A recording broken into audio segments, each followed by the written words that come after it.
తెల్లారితే ఓ యువకుడు పెళ్లి బంధంలో అడుగు పెట్టబోతున్నాడు. ఇంట్లో పెళ్లి పనులు జోరుగా జరుగుతున్నాయి. బంధువులు రావటం కూడా మొదలైంది. ఇంట్లో పెళ్లి సందడి కనిపిస్తోంది. అంతా ఆనందంగా పెళ్లి రోజు కోసం ఎదురు చూస్తూ ఉన్నారు. కానీ ఇంతలో ఆ యువకుడు చేసిన పనితో కుటుంబ సభ్యులందరూ కూడా శోకంలో మునిగిపోయారు. మరికొన్ని గంటల్లో పెళ్లిపీటలో ఎక్కాల్సిన ఆ యువకుడు తీసుకున్న నిర్ణయం పెళ్లింట విషాదాన్ని నింపింది. నిజామాబాద్ జిల్లాలో జరిగింది. పెళ్లి జరగాల్సిన ఇంట్లో ప్రస్తుతం అతని చావుతో తీవ్ర విషాదం నెలకొంది. నిజామాబాద్ జిల్లా ఎడవల్లి మండలం మంగళపాడు గ్రామానికి చెందిన ప్రతాప్ గౌడ్ పెళ్లి నిశ్చయమైంది. గురువారం రోజు అతడి వివాహం జరగాలి. కానీ ఏదో విషయంలో కుటుంబంతో గొడవలు జరిగాయి. అది చిలికి చిలికి గాలివానిగా మారినట్టు గొడవలు చాలా పెద్దగా మారిపోయిన పరిస్థితి. కుటుంబ తగాదాలతో ప్రతాప్ గౌడ్ తీవ్ర మనస్తాపానికి గురయ్యాడు. ఎంతో సంతోషంగా పెళ్లి చేసుకోవాల్సినటువంటి ప్రతాప్ గౌడ్ బలవన్మరణానికి పాల్పడ్డాడు. టానా కలాన్ శివారులో చెట్టుకి ఉరేసుకుని యువకుడు ఆత్మహత్య చేసుకున్నాడు. ఈ సమాచారం అందుకున్న వెంటనే పోలీసులు అక్కడికి చేరుకుని మృతదేహాన్ని స్వాధీనం చేసుకున్నారు. పోస్ట్ మార్టం నిమిత్తం ప్రభుత్వ ఆసుపత్రికి కూడా ఆ మృతదేహాన్ని తరలించారు.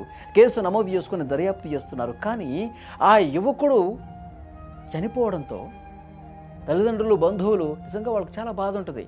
2 రోజుల్లో పెళ్లి పెట్టుకుని ఇంత దారుణంగా తనువు చాలించినటువంటి పరిస్థితి ఎందుకు వచ్చింది?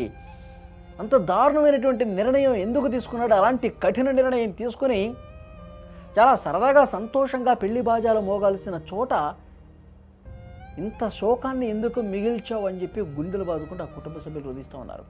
గొడవలు జరుగుతాయి, తగులు జరుగుతాయి, పెద్దవాళ్ళు 4 మాటలు అంటారు. కానీ ఇలాంటి నిర్ణయం తీసుకోవాలా? ఈ విధంగా వదిలేసి వెళ్ళిపోవాలా మమ్మల్ని అంటూ అప్పటి వరకు ఎంతో సంతోషంగా ఉన్నటువంటి ఆ ఇంటి ఇల్లిపాది ఇప్పుడు అతని చావుతో, అతను తీసుకున్న నిర్ణయంతో కన్నీళ్లు పెట్టుకుంటా ఉన్నారు. పెళ్లితో కళకళలాడాల్సినటువంటి ఇల్లు, బంధువులు సంతోషాలతో మారుమోగాల్సినటువంటి ఆ ఇల్లు పూర్తిగా రోదనలతో నిండిపోయింది. చూడండి, క్షణికావేశంలో తీసుకుంటున్నటువంటి నిర్ణయాలు ఎలాంటి విషాదకరంగా ఎంతోమందిని విషాదంలో ముంచెత్తుతున్నటువంటి పరిస్థితి కనిపిస్తుంది. ఒక క్షణం ఆలోచించి ఉండాల్సింది. అరే, నేను ఏదన్నా ఒక తప్పు మాట్లాడినా, ఒక తప్పు చేసినా పెద్దవాళ్ళు, ఇంట్లో వాళ్ళు, మన కుటుంబ సభ్యులే కదా అనేది. మనల్ని ఒక మాట అనే హక్కు వాళ్ళకే ఉంటుంది కదా. మనల్ని కని పెంచి పోషించినటువంటి ఆ తల్లిదండ్రులకి, కుటుంబ సభ్యులకి ఆ హక్కు ఉండదా? నన్ను అనకపోతే ఇంకెవరిని అంటారు?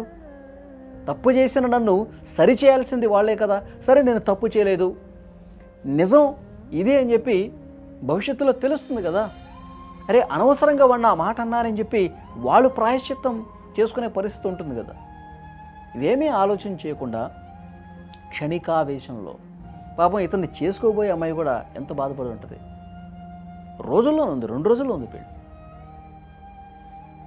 ఇంత నిర్ణయం తీసుకుంటే ఆమె వల్ల, ఆమెతో పెళ్ళి నిశ్చయం అవ్వటం వల్ల ఈ విధంగా జరిగిందేమో అని చెప్పి ఇలాంటి సెంటిమెంట్తో చాలామంది సూటిపోటి మాటలు అనే జనం కూడా ఉన్నారు ఈ లోకంలో. ఆమె ఎంతో భవిష్యత్తు ఊహించుకుంది నీతో.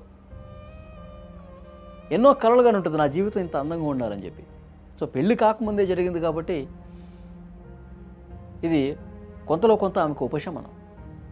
కానీ ఆవేశంలో తీసుకునే నిర్ణయాలు, బలహీన క్షణాల్లో తీసుకున్నటువంటి నిర్ణయాలు కుటుంబాలని ఏ విధంగా శోకానికి గురి చేస్తాయి, ఏ విధంగా విషాదంలోకి నెట్టేస్తుంది కూడా అర్థం చేసుకోవాలి.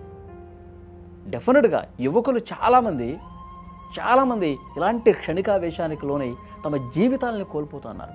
ఆత్మహత్య చేసుకోవటం అనేది చాలా పెద్ద తప్పు, చాలా పెద్ద నేరంగా చూడాల్సినటువంటి అవసరం ఉంది. ఆ కుటుంబం ఎంత రోధిస్తుంది, ఎంత బాధపడుతుంది. ఇప్పుడు పెళ్లి పెట్టుకుని, పెళ్ళి ఉన్నటువంటి సంతోషంగా బాజాలు మోగాల్సిన ఇంట్లో ఈ విధంగా విషాదాన్ని తీసుకురావటం అనేది చాలా బాధాకరం. ఆ కుటుంబ సభ్యులు ఒకవైపు వాళ్ళ బాధ చాలా ఇదిగా ఉందండి. చాలా అంటే చాలా బాధగా రోధిస్తూ ఉన్నారు. మొత్తం అతని బంధువులు కావచ్చు, కుటుంబ సభ్యులు కావచ్చు, ఫ్రెండ్స్ కావచ్చు కన్నీళ్లు పెట్టుకుంటా ఉన్నారు. ఎందుకు చేసేవరా ఈ పాడు పని అని.